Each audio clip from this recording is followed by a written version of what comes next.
আমার সুপ্রিয় ছাত্রছাত্রী, শেষের কবিতার সুন্দরবন ইউটিউব চ্যানেলে তোমরা অনেক ছাত্রছাত্রী আমাদের কাছে আবেদন রেখেছ যে সদ্য হয়ে যাওয়া 2024 সালের ফিলোজফি সেকেন্ড সেমিস্টারের প্রশ্নপত্রটি একটি আলোচনা করতে। তো তোমাদের আবেদনের পরিপ্রেক্ষিতে শেষের কবিতার সুন্দরবন যে চ্যানেলটি বর্তমানে ওয়েস্ট বেঙ্গল স্টেট ইউনিভার্সিটির 9টি কলেজের ছাত্রছাত্রী উপকৃত হচ্ছে, সেই অনুরোধে আবেদনে আমরা আজকে 2024 সালে সেকেন্ড সেমিস্টারের প্রশ্নপত্র ফিলোজফি আলোচনা করে দিচ্ছি। তবে সেই আলোচনা করার আগে একটি কথা তোমাদেরকে মনে করে দিই যে এই প্রশ্নপত্রটা আমরা আলোচনা করছি, এই প্রশ্নপত্রের প্যাটার্নে কিন্তু তোমাদের প্রশ্ন হবে না, কারণ তোমাদের শর্ট প্রশ্ন থাকছে না, টিকা থাকছে। তো আমরা আলোচনা করে দিই যে 2024 সালে দর্শনে সেমিস্টারে কী প্রশ্ন পড়েছিল। প্রথমে এক থেকে পড়েছিল আমাদের 10টি প্রশ্ন লিখতে বলেছে, যেমন দু নম্বর করে আছে। বুদ্ধিবাদ কাকে বলে? দেকার্তের মতে সত্যতার মানদণ্ড কী কী? দেকার্তকে অনুসরণ করে দ্রব্যের সংজ্ঞা দাও। স্পিনোজাকে অনুসরণ করে দ্রব্যের সংজ্ঞা দাও।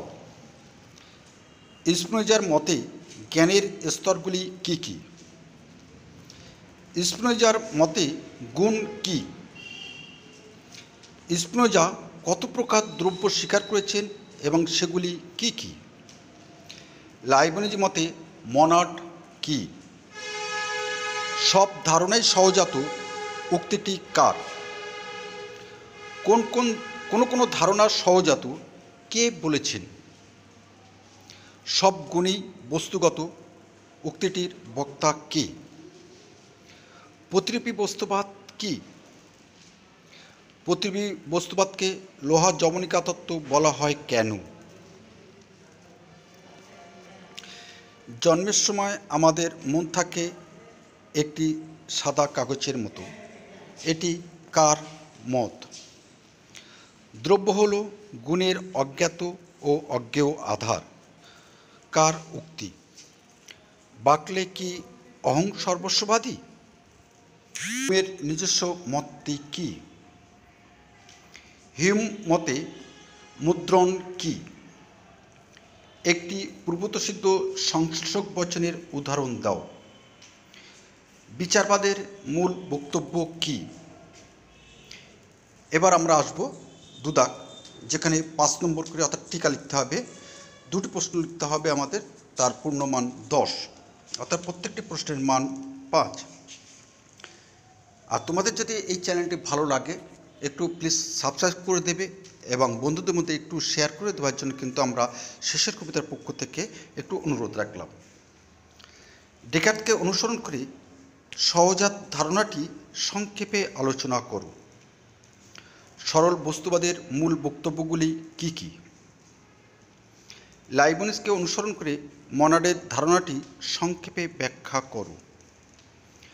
কান্টকে অনুসরণ করে পূর্বতসিদ্ধ সংশ্লেষক বচনের বৈশিষ্ট্যগুলি লেখো। এই ছিল আমাদের টিকা। এবার আমরা 3 দাগে আসব, যেখানে দুটি প্রশ্ন আমাদের লিখতে হবে, প্রত্যেকটি প্রশ্নের মান 10 অর্থাৎ 20।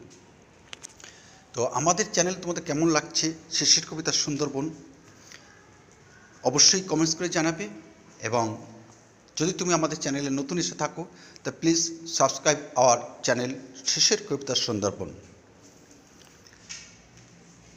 যে কোনো দুটি প্রশ্নের উত্তর দাও।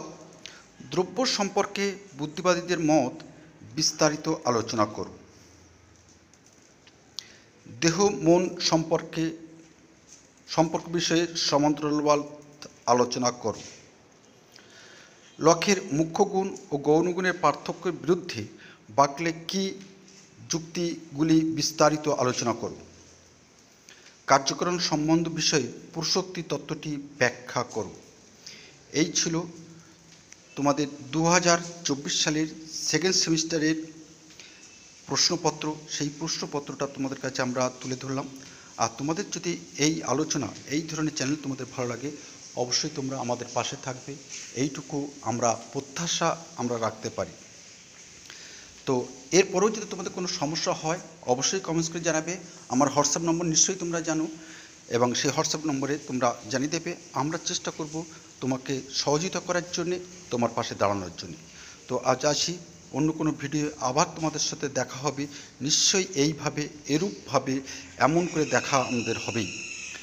তোমরা ভালো থেকো।